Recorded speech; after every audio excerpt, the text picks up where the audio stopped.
Hello, my name is Russ Burleson. Today we'll be going over Class 5 for Crave the Wave. My email is provided below. Feel free to reach out to me with any questions you may have. Today we'll be going over the color wheel, we'll be going over refraction and diffraction. So let's talk about additive color, okay? Additive color is where we have light and we're going to add up to 3 different colors. They're usually RGB, okay, red, green, blue. And in fact, several of you have probably seen, when you have the video inputs to like an older VCR or whatever, they might even have a red, a green, and a blue plugs that you may have, okay? And what you can find is you can make any color out of adding red, green, and blue together. So what you'll see here in this slide is that if I say R, it means red. If I say G, it means green. If I say B, it means blue. And if I have it underscored, that means none of that. In other words, no red would be R underline, okay? So if I just have red, it gives me red. And if I just have green, it just gives me green. And if I just have blue, it just gives me blue. Now this could be with us using like a filter, like a red filter. You put a red filter over a flashlight, you turn it on, you get red light. Or green, you get a green light. Blue, you get a blue light. But what if we start adding some of those colors together? Okay, so if I look over at the additive color wheel on the left, you'll notice if I add red plus green, I can get yellow.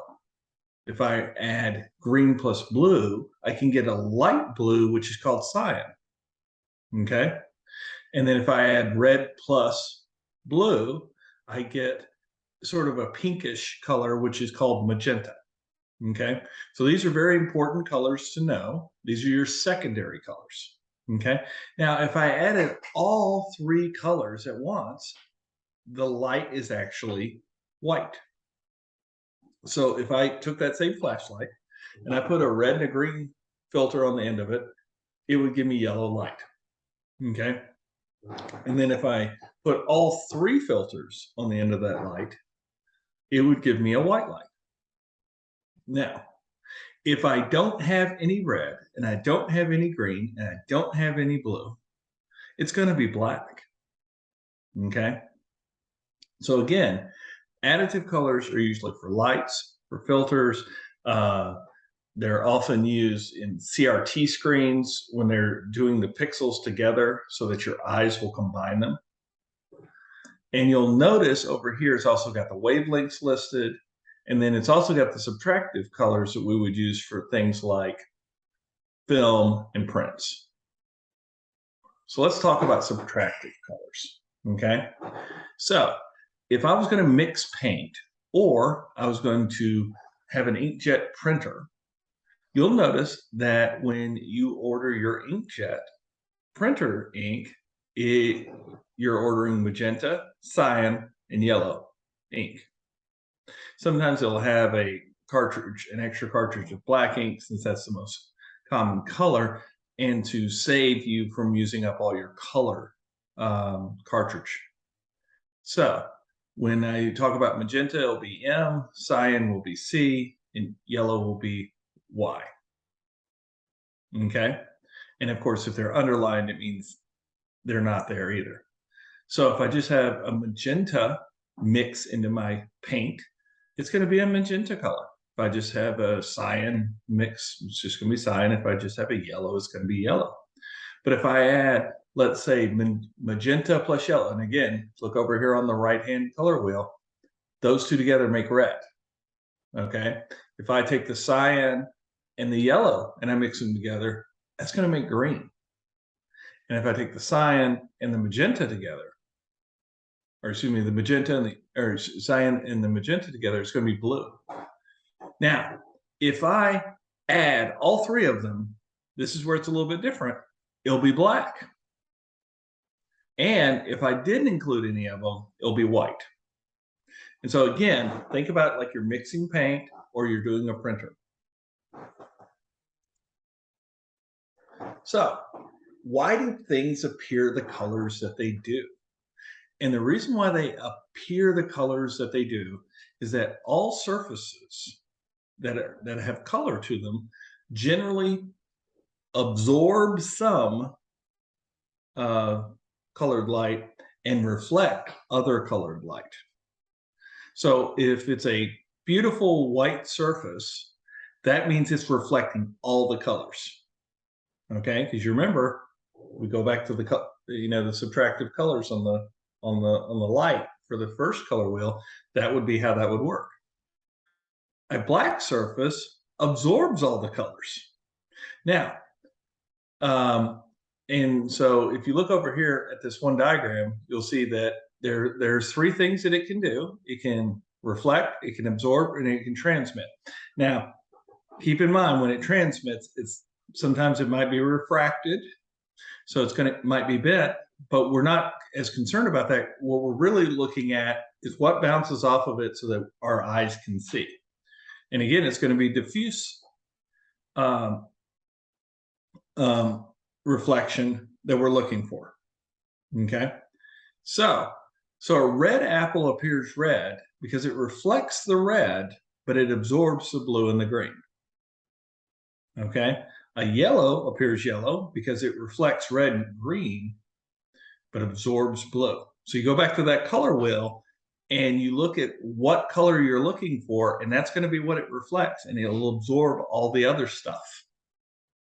Okay, and you'll see some other examples here. White light has all the colors, and only the blue is reflected. You can also just use a red, green, and blue light.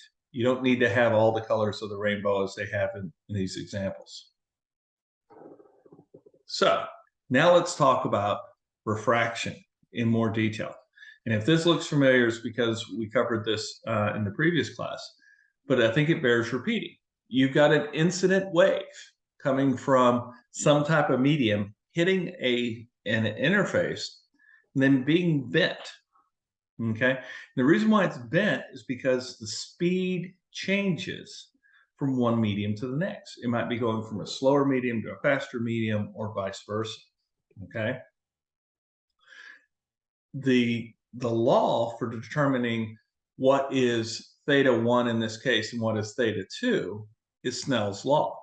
Okay, and what I do is I take the index of refraction of the first media times the sine of the first media, and that's going to be equal to the index of refraction of the second media times the sine of the second theta. Notice that theta is always defined from the normal. Okay, it's very important to always define it from the normal. And you'll see these are a lot of cases of the light being bent. Here's an actual moving case that sort of shows you what that looks like. You can also see here the dispersion of the colors, because each of the colors has a slightly different index of refraction. And one thing to keep in mind is that if you're coming from a slower medium into a faster medium, there is an angle called the critical angle at which you get total internal reflection. Okay, and so this would be like you're in a swimming pool, you're looking up, and if you notice, you can't see the end of the swimming pool. You can't see if somebody's standing on the edge outside the swimming pool, and that's because beyond that critical angle, everything just gets reflected. So here are some examples of light being refracted. We see here the white light is broken up into its components, and this is how we get a rainbow, because each of the different frequencies has a slightly different index of refraction. The other thing is, you can tell just by looking at something whether it's going from a slower medium to faster or faster to slower. If the light's going from slower medium to faster, it'll bend away from the normal. Okay, so in this case, this would be, the first medium the incident medium is 1.5, and the refracted medium is 1. So what that tells me is that it's faster. So speed of light here is 3 times 10 to the 8th meters per second, and the one over here is, let's see, what's 3 divided by 1.5? 2. Yeah. So this one will be 2 times 10 to the 8th meters per second. Okay. But if the light is going from faster medium to slower medium, it bends towards the normal. Okay. So here, the speed of light is 3 times 10 to the 8th meters per second. And over here, it's 2 times 10 to the 8th meters per second. And you can see how this one is bending closer to the normal, whereas this one bends away. So in this one, you can obviously see it's going from slower to faster, and it bends that way. You'll also notice one thing in this GIF is that they actually tried to show the difference in speed. So if we're going to do calculations for Snell's law, okay, there are many different ways to write it. This is probably the most common way. N sub I times sine of theta I is equal to N sub R times sine of theta R. However, one thing that I would really recommend, this is why I give you the link below, is write it out for all the different versions. Because sometimes you're going to want to solve for theta R. Sometimes you're going to want to solve for NR. Sometimes you're going to want to solve for theta I. Sometimes you're going to want to solve for NI. Okay? Have all of these equations available because you don't know which one you're going to need. Okay? And that way you don't have to do any algebraic derivation, and you'll make sure you don't accidentally flip-flop or invert something by accident. So here's some of the tips. Okay? One is that there's always going to be something that's probably going to be reflected. Okay? And so by the law of reflection, the theta I to the theta reflected, they're always going to be equal. Okay? And we've seen that. Like if you're on a boat and you're looking out over the water, there's light that gets reflected off of the water. But we also know there's light that goes through and gets refracted into the water. Okay? So I recommend always drawing the picture to make sure it always makes sense. And if the picture is provided, then make sure that you go back to understanding, like if I look at this, even without me realizing it, I can go back to the previous page and I can see that if it bends towards the normal, the second medium is slower. So this one bends towards the normal for the refracted. So N2 is greater than N1. I can tell that just by looking at this picture. Okay. Now, because it's going from faster to slower, there is no critical angle. You can only have a critical angle if you're going from slower to faster. However, if this problem was reversed and all of a sudden the incident ray was coming out of this material and into this other material, then I would have to check and make sure that the angle is less than the critical angle. Okay? To see if it's totally internally reflected. And then there's nothing that even gets refracted. So one of the major things that we'll talk about is rainbows. Okay? And rainbows are caused by refraction. So the light from the sun goes into this raindrop, gets refracted. Now remember, the indexes of refraction are slightly different for different colors, so they get spread out. And you have an internal reflection, and then it's refracted back out. This is also how they make diamonds, rings, diamond earrings so sparkly, is that they put them at the exact right angles to get the maximum amount of internal reflections. Okay? So when and where do you see a rainbow? So if you're an observer, let's say you're an observer right here, okay, the sun has to be behind you. Okay. So when you are observing a rainbow, the sun's behind you and it's going forward and it's refracting off the water and coming back to you. Okay. Because of the indices of refraction and the spherical nature of water droplets, okay, the violet portion, the purple portion, if you will, of the rainbow, which is the inside portion, is going to be 40 degrees in a cone from the sunlight. The the red portion, the outside of it, is going to be 42 degrees. So between 40 and 40 degrees away from you, okay? So sun's behind me, I see the bow, okay? It's going to be projecting forward and then bouncing back to you from this refraction. And it's going to be at a 40 to 42 degree angle, okay? The maximum view that you can ever see of the rainbow will be exactly half of the rainbow, because you only ever see half of it, because the other half, okay, would be hidden from view, okay, by the earth itself. And so therefore the maximum view is at sunset or sunrise.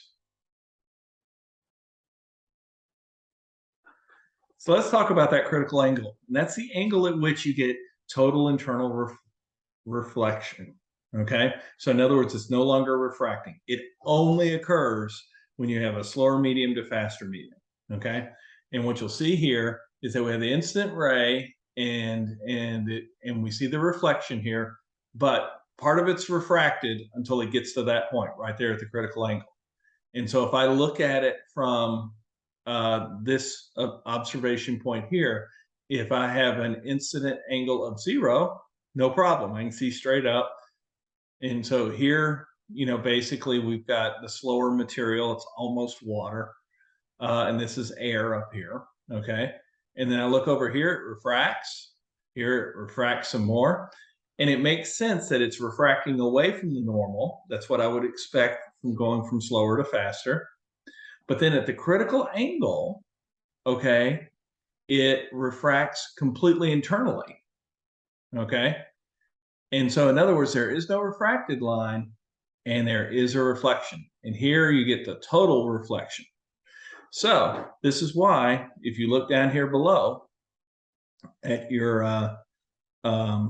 you're a scuba diver here or a fish, and you're looking out at the top of the ocean, you can't see the clouds above the ocean. You can't see any of that stuff because that is greater than the critical angle. And then you'll see over here, you have the swimmer who has dove into the water. And what you'll notice is that here you can see the total internal reflection. It looks like she's swimming underneath the mirror. She's not swimming underneath the mirror. She's just swimming in a swimming pool. But you can't see the bleachers outside the swimming pool. To solve for the critical angle, it's equal to the arc sine of n2 divided by n1 times sine theta 2, or n2 divided by n1. Okay, and the reason why is because at theta 2, when it's right there perpendicular to the normal, it's right along the surface, that sine is equal to 1. Now, multiple layered refraction.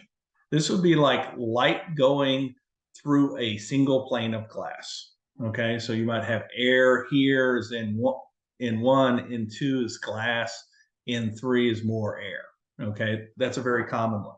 Or an aquarium problem where in 1 is air, in 2 is the glass, and in 3 is the water. Okay, so those are very common multiple layered refraction problems. And sometimes they'll just stack them all up. Okay, now, a couple things. One, all those other rules we just talked about apply. So I can tell very quickly that N2 is greater than N1 because this incident angle is bigger than this one. So it's bending towards the normal. And then it bends away from the normal. Okay. So I know that N2 is greater than N3. So N2 is greater than both of them. Now, I don't know if N1 equals N3. That's a common one that you'll see. But if they do equal, if N1 equals N3, so in other words, it's air, let's say glass, air, theta 1 will always equal theta 3. It'll be offset. You see, you notice it's offset. It's not like it goes straight through it, but it will, the angle's the same. And again, that really helps because the air on both sides of a plane of glass is a very common problem. Okay.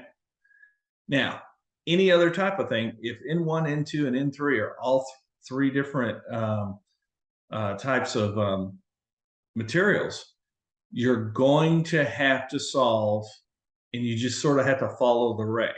In other words, you solve the first interface between N1 and N2, figure out what theta 2 is, and then theta 2 becomes your incident angle here for theta, and then you solve this one for theta 3. And you just go right down the line. So let's talk about Fermat's principle of least time. Okay, so Fermat is just a brilliant scientist and mathematician, and also philosopher. One of my favorites. But one of his things was, it says, out of all the possible paths that light takes, it will take the one that takes the least time. So that's how you draw it. Okay, so if I've got the incident angle here, and it goes to this point, I want to go from A to B. The one that we will use for drawing our diagram is actually the one that takes the least amount of time for that photon to go. So you'll notice here that N2 is greater than N1 because it equals 2. And then N3 is slightly less, so it bends away from the normal. And then we got N1 again. Okay? So the key thing to keep in mind, okay, is that we do each of these layers individually. Okay? And what the Fermat's principle of least time means is that you'll notice that that explains why it bends this way, because when it's in a slower material, it has to take a more direct path. When it's in a thinner material, it can take a longer path before it goes in. Okay. This concept is what Snell used to help support his development of his law. Another big thing with refraction, why is the sky blue? So the air that we have diffracts the sunlight. It acts like a prism. Okay. Now, it does have a slightly higher index of refraction above 1. Okay, that's why it's able to refract. It's not space. And this index is going to change with the temperatures in the atmosphere. And remember, each of the indices of refraction are slightly different for the different colors. That's why we get the spreading of the light. So the blue light is refracted more than the red light. So when the sun is directly overhead, okay, and it's coming more towards us, if you will, the blue light's still getting refracted some. So the sun's actually not exactly where we think it is when we look up in the sky, because it is refracted. But it bends the light, but it doesn't bend it that much. And so that's why the sky looks blue. Okay. And you know, and the ocean generally is a reflection of the sky. But during sunrise and sunset, the sun's much lower. So all that blue light that we used to see up in the sky is now getting reflected someplace else, the places where it's daytime. And so for us, whether we're at, you know, sunrise or sunset, the least refracted light is the orange and the red. And that's why you'll see when, you know, sundown's coming, that's when you'll see the sky starting to turning orange, start turning red. Okay. And that's because the red light is refracted less. Another thing I want to talk about is Brewster's law. Okay. So Brewster determined that if we have polarized waves, okay, that there's an angle at which the ray of light is on the surface medium in such a way that the refracted ray makes an angle of 90 degrees with the reflected ray. So we've got the incident, we've got the reflected. These angles are the same. Makes sense. But here's the interesting thing. What it says here is that the refracted ray is exactly 90 degrees from this one. And what this means is that, so we've got this light that is linearly polarized in two directions. The reflected portion will only be the part that's going in and out of the page.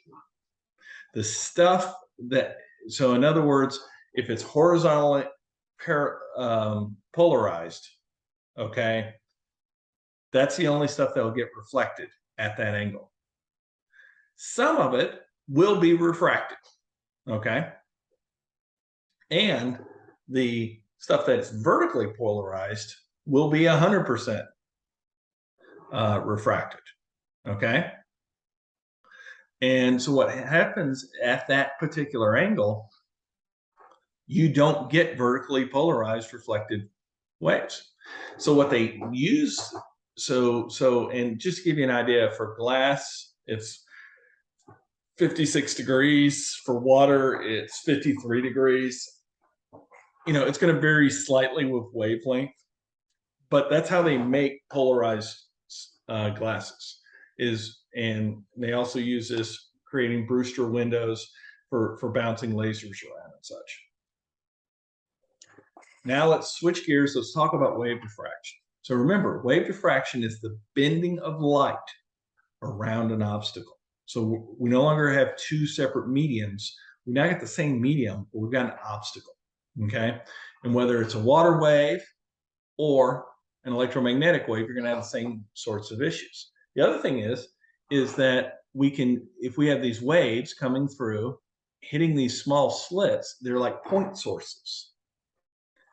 And then they're going to diffract in these circular motions around here.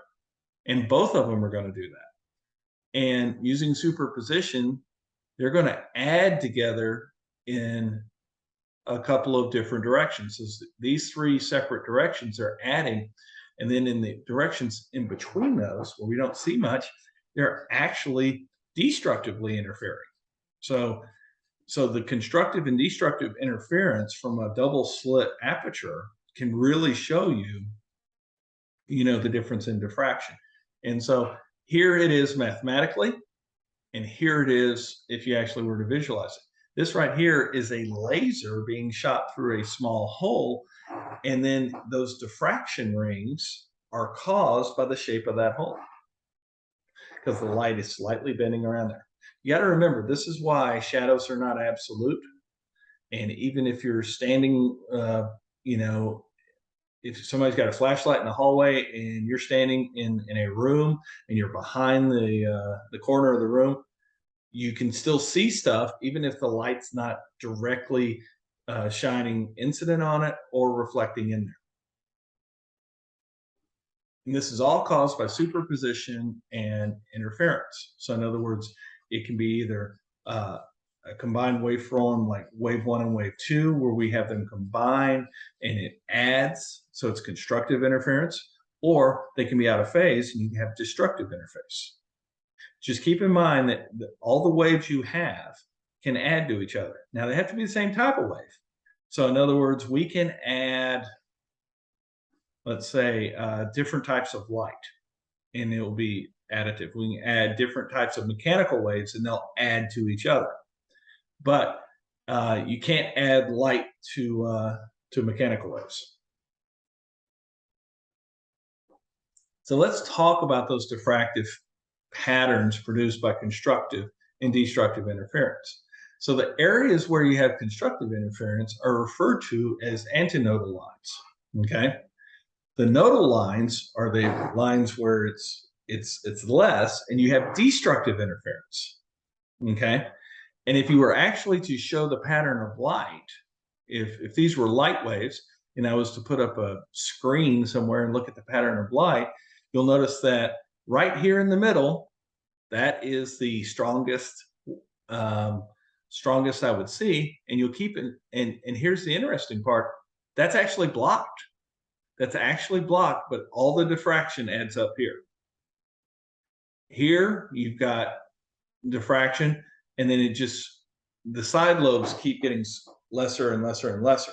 And the reason why the side lobes keep getting lesser and lesser and lesser is that you're further and further away from the diffraction. And diffraction is a very complex thing, but generally speaking, the deeper you get into the shadow, the less energy you get. So let's talk about the double slit again. So if I did the double slit situation here, I got the waves coming in, I got two slits, okay? You'll see that they add together. And so here's my brightest point, and here's all the other antinodal locations, and here are all the nodal locations in dark. And here's what it would look like in a colorized version, okay? So if I have a single slit pattern, so if I only had one slit, this is what it would look like on the screen when I shoot a laser at that slit. So that's just a line. And so what you'll see here is that here I have the laser going through right there in the middle, and then this is the diffraction, and then this is just the way diffraction works all by itself. When I have a double slit pattern, okay, now I've got two sources both adding in here, and you'll see again the sharpest piece is right here between the two slits, and then it goes down. You'll notice it follows very, very similar characteristics. Now, keep in mind, they've done this experiment not just with light, they've done it with electrons, small particles, all sorts of things. Different shaped holes will give you a different diffraction input. So like circular here gives you these rings, so you get the diffraction rings. His slit will give you one like we just saw, okay? And you'll notice it goes that way. A cross will give you the cross here.